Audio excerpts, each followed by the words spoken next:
The Holocaust. What was the Holocaust? The Holocaust took place during World War II and was the systematic, state-sponsored mass murder of approximately 11 million people, 6 million being Jewish, 2/3 of the Jewish population in Europe. This is an excerpt from the book Number the Stars by Lois Lowry. The characters Anne-Marie and Christy Johansson are children of Mama and Papa. They are currently taking care of their Jewish neighbor's child, Ellen Rawson. Ellen wears a Star of David necklace, and the girls have to struggle to get it off. German soldiers raid their apartment that night searching for Jews, and Papa has to cover for Ellen by pretending she is Lisa, their daughter who died a while back. The heavy-booted feet moved across the floor again and into the other bedroom. Anne-Marie eased her bedroom door closed silently. She stumbled through the darkness to the bed. "Ellen," she whispered urgently, "take your necklace off." "I can't get it open," Ellen said frantically. "Hold still," Anne-Marie commanded. "This will hurt." She grabbed the little gold chain, yanked with all her strength, and broke it. As the door opened and light flooded into the bedroom, she crumpled it into her hand and closed her fingers tightly. Terrified, both girls looked up at the 3 Nazi officers who entered the room. "Get up," he ordered. "Come out here." Trembling, the 2 girls rose from the bed and followed him, brushing past the 2 remaining officers in the doorway to the living room. Her parents were standing beside each other, their faces tense, but Christy was nowhere in sight. Thank goodness that Christy slept through almost everything. "Your names," the officer barked.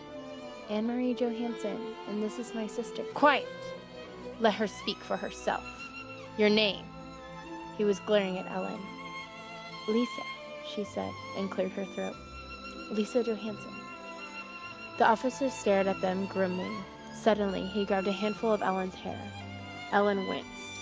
"You have a blonde child sleeping in the other room, and you have this blonde daughter. Where did you get the dark-haired one? From the Rosens?" For a moment, no one spoke. Then Anne-Marie, watching in panic, saw her father move swiftly to the small bookcase and take out a book. She saw that he was holding the family photograph album. Very quickly, he searched through its pages, found what he was looking for, and tore out 3 pictures from 3 separate pages.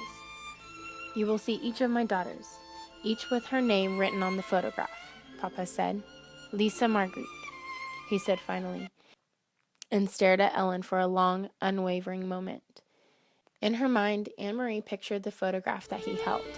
The baby, wide-eyed, propped against the pillow, her tiny hand holding a silver teething ring, her bare feet visible below the hem of an embroidered dress, the wispy curls, dark. The officer tore the photograph in half and dropped the pieces on the floor. Then he turned, the heels of his shiny boots grinding into the pictures, and left the apartment. Without a word, the other 2 officers followed. Papa stepped forward and closed the door behind him. Anne-Marie relaxed the clenched fingers of her right hand, which still clutched Ellen's necklace. She looked down and saw that she had imprinted the Star of David into her palm. What would you do if your life was suddenly turned upside down? How would it feel to pretend you were someone else, to be separated from your family, and to be living in fear? Adolf Hitler gained power of Germany in 1933. It was then when the idea of the Holocaust began. From 1933 to 1938, Nazi Germany became a place where its citizens had no basic rights. The first concentration camps were established, imprisoning Germany's own political opponents, homosexuals, Jehovah's Witnesses, and others Adolf Hitler considered dangerous. Germany began invading countries in 1939, beginning with Poland. The Nazis began taking over Jewish property and making Jewish people wear armbands, separating them from the rest of the population. Forced labor camps also started showing up during this time period, as well as gas vans late in 1941. On January 20th, 1942, Hitler decided the fate of the Jewish people at a senior Nazi meeting, discussing the final solution. The final solution was Hitler's plan to kill all Jewish people living in Europe. The following quote is an extract from the minutes of that meeting. In the course of the final solution, the Jews will be brought to the east for labor. Large labor gangs will be formed, with the sexes separated, which will be used for road construction. No doubt a lot of them will drop out from natural wastage.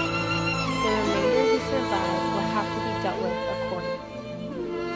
The Nazis did not just kill Jewish people, but others that were not considered the master race. Adolf Hitler believed that the Aryans were the master race and that all other races should be eliminated. Hitler used propaganda in an attempt to convince other countries that they were to eliminate the inferior races, that the Aryan master race would prosper.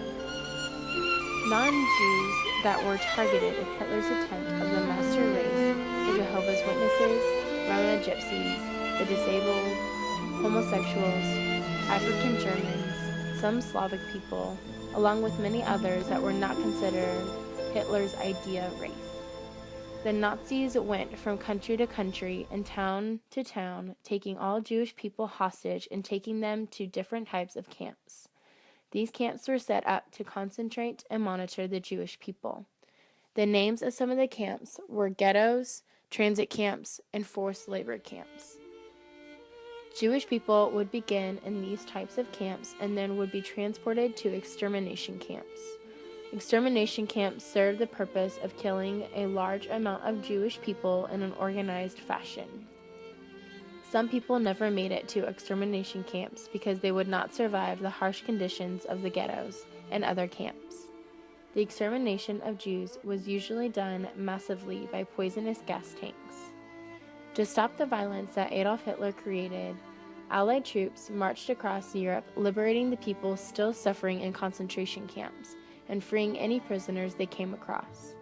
Many Allied troops came across camps that had no survivors. These troops were devastated to see what had actually been going on during the war. The sights they saw were appalling.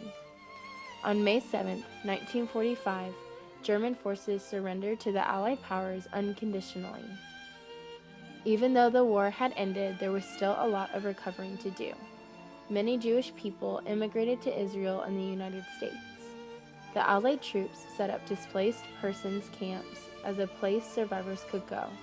The last displaced persons camp was closed in 1957, 12 years after the war had ended. At the end of Number the Stars, the war ends and there is hope for Denmark, the setting of this story. The war would end. The war ended almost 2 long years later. Anne-Marie was 12. Church bells rang all over Copenhagen early that May evening. The Danish flag was raised everywhere. People stood in the streets and wept as they sang the national anthem of Denmark. For nearly 2 years now, neighbors had tended the plants and dusted the furniture and polished the candlesticks for the Jews who had fled. Her mother had done so for the Rossens. Now neighbors had entered each unoccupied, waiting apartment, opened a window, and hung a symbol of freedom.